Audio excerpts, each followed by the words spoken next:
My name's Alyza Delpan-Monley. I use they or she pronouns. And I am a performer, dancer, director, choreographer around town in Seattle. And who are you? My name is Daisy Schreiber, and I am a part of the New Guard, which is TeenTix Youth Leadership Board, and I also do a lot of work with 1448 HS, which is an education program of the 1448 Projects, and it's the world's quickest student theater festival, and it's super cool, and I love it. What craft are you going to do? Yes, okay, so a lot of my crafts right now are a little noisier, so I opted for one that was quiet, which is to decorate these bananas. I'm going to doodle on these bananas while we talk. That's amazing. What about you? What are your crafts? I used to do this when I was little. Not that little, like a couple years ago. And I'm like getting into them again. And see, they're like little tiny like little fairy creatures made out of like pipe cleaners. Yeah. And it's like embroidery floss. And so I'm going to see if I remember how to do them. I'm excited. What kind of art were you interested in high school, and what kind of art are you interested in now? So in high school, I was doing art primarily as a way of staying in community with people and having people around and activities and like a friend community or so I did a lot of performing arts because that's the most communal type of art. I did musical theater. I was in a community theater group in my neighborhood. Awesome. I was in a Filipino dance troupe doing traditional dance. All right, how about you? What kind of art were you interested in? Are you interested in currently in high school? I really like theater. I see a lot of theater. I do some theater. I think that like musicals are inherently like potentially the best form of art.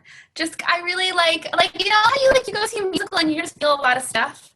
Like it's hard. I think it really like it gets you. Because I like art that you can get lost in. I think that is like musicals are really good at that. But I also like music and I like things that are pretty, and I don't see a lot of dance, but I like the dance that I see. Okay, so what was your most pivotal arts moment? I think that like Dance Nation was maybe one of the maybe the best show I've ever seen. So that's like a big recent one. And I also like shows about like joy, like you said, how you like dance that's like about joy and whimsy. I think that shows about people being happy who are like not traditionally shown to be happy always. I think are really cool. So I really like that about it. And like the fact that happiness isn't like Inside Out, the movie showed it best, right? Like happiness is not just about being without problems, but about like taking everything happy and sad, all the complexities of your emotions, and like still finding joy or forward movement. Yeah, and happiness isn't just like one thing either. And it was, What about you? My pivotal arts moment happened in 8th grade, and I've never needed another one. But I was in this dance piece that I grew up in a very technical ballet training school. And I was in this modern piece, and at the very end of the piece, I had this little solo. I'll show with my banana. I ran on stage, and then I jumped and fell over and over like 16 times. And prior to that, the idea of falling would be messing up. And so there was this weird like leaping into this thing that felt so taboo to do, to just fall on the ground. Like the second I did that, I was like, this is what I want to do. I want to find ways to be cathartic, to be invested in the moment and not be worried about like it being perfect, but about being really interested in how the effort of it, or the humanness of it, the sloppiness of it. That's awesome. So why do you think arts access is an essential human right? Art has the potential to galvanize, and I think it's one of the most future focused ways that we can think. Art's still this thing that is constantly actively taking something from the past, but making it necessary now, or making it important now personally, and also hopefully like in the larger context that I exist in. And then we take that present moment and we revitalize our connection to ourselves and to others. And then we offer ways to connect and move into the future. So art is the future. It's imagining what's possible and then beginning to dabble in how what's possible can become actual.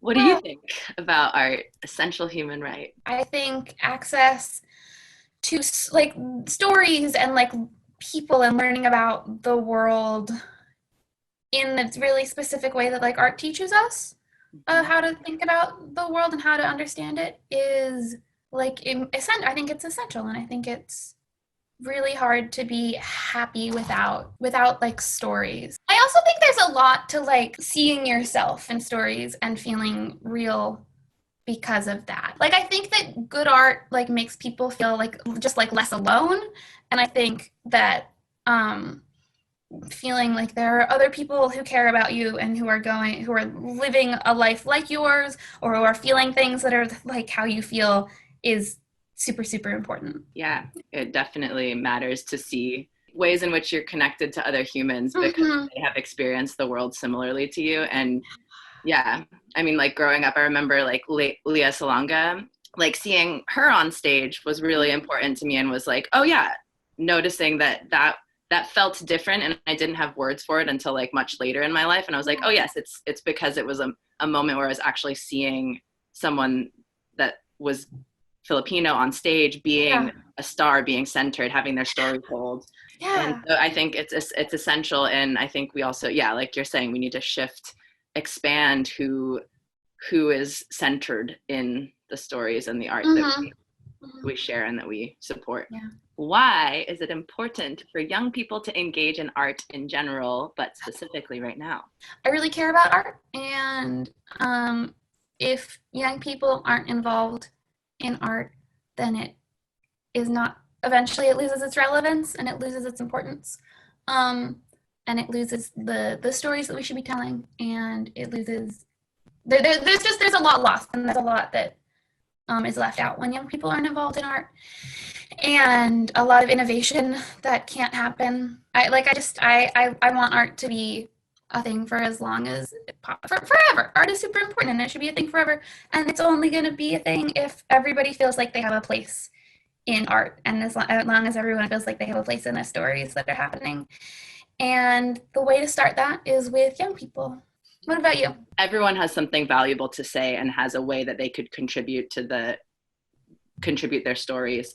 But specifically with like younger generations, kids are learning, are spongier in their brains because all of the things have been crystallized. They were squishy in a way that allowed them to be more progressive than even I am able to be, because I have so much rote in me from like already crystallizing a little bit, right? So the flexibility and malleability of young people is just so exciting and so essential for us to actually really like have big and momentous change. Have you seen the definition of art change during your career, like arts going experiences? I think technology feels like a big thing that I could say in the larger scope, but personally, I think that my art, what I think of as art and how I approach art, has changed very drastically in the past probably 10 years, but more significantly in the past 5 years, around a shift from being product oriented to being process oriented. I think is a big thing for me. It's and it's hard to really do that, because so often we have to rush, or so often we have these performance deadlines, or there's just not enough money or time to really like focus and like delve into process. But like I really try to make space in whatever I'm creating to really say it is the process and it is you in the room that matters more than the product that we're making. And also to allow people to be themselves rather than having this idea of perfection. One of the companies that I dance for, Malacarne, which is Alice Gosti's company, she phrases this one, I don't have to make a piece that is the answer definitively to a question. Rather, what happens if I ask a really good question honestly and truly and deeply? And like, if I can ask the question and just live in my exploration of the question, that often feels much richer than trying to be like, I know what's true. This is what's true. Here's the answer you were looking for, even if you didn't think so. But yeah, just being like, I am curious, and and answers are constantly changing. So nothing has to be concrete, but like, what happens if we're truly intentionally exploring a question?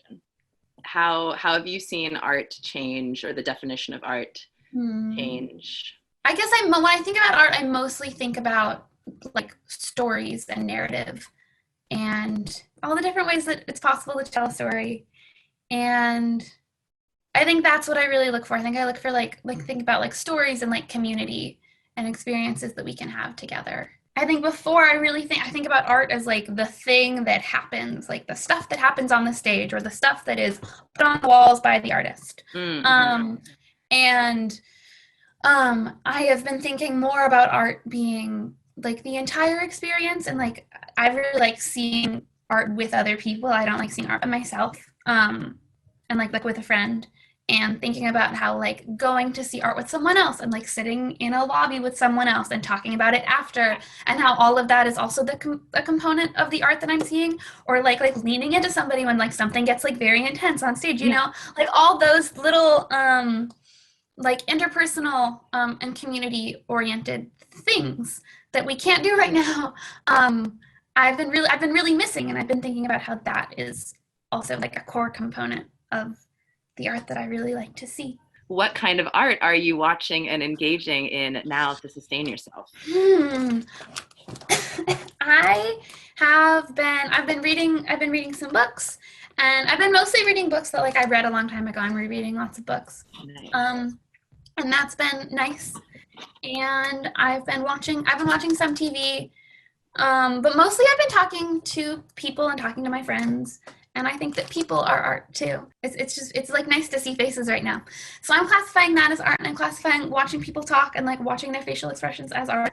I am doing there's someone in the theater community, Liz Stasio, started the socially distancing dress up days. Oh yeah. Instagram account you can follow. It's on Facebook too. But so every day there's a dress up theme, and that's like, that feels like a little bit of art that I'm doing, or like, you know, like it feels like, again, just like participatory and joyous. What else? I'm doing 12 seconds max at base. It's normally 12 minutes max, and so performers do a 12-minute piece, but right now we're doing 12 seconds max. All right, how have your what are they called, fairy people? They're just like little fairies. Yeah, they're happening.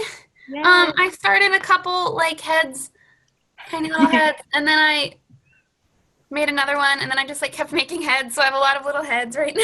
Show me more heads, I want to see. Yeah, they just have like little hats. Here's one with a small green hat instead of a big green hat. I have to give them little clothes now. That's probably. I love the like flower hats like this. I want a hat like that. How is your banana? How are your flowers on your banana? I think this one is better now. I see it now. The flowers are still darkening, but they're. Wait, those are so pretty. Those are so pretty. Wow.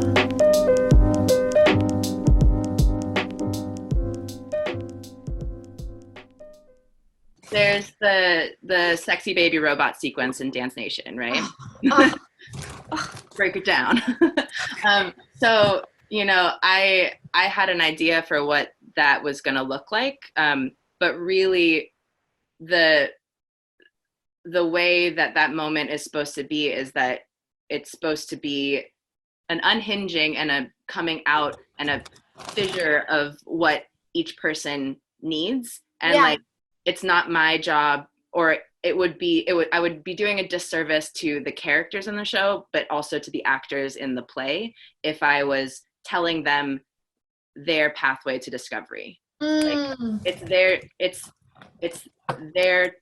their journey to explore that themselves. So what we did was we offered prompts and like we explored in movement how you expand out of yourself. We explore like how you shake things out of yourself, how you like what does it look like to take up space for you, and that might be really aggressive, that also might be really soft and gentle, but that's still your journey. And a lot of people came up with things that I would have never thought of.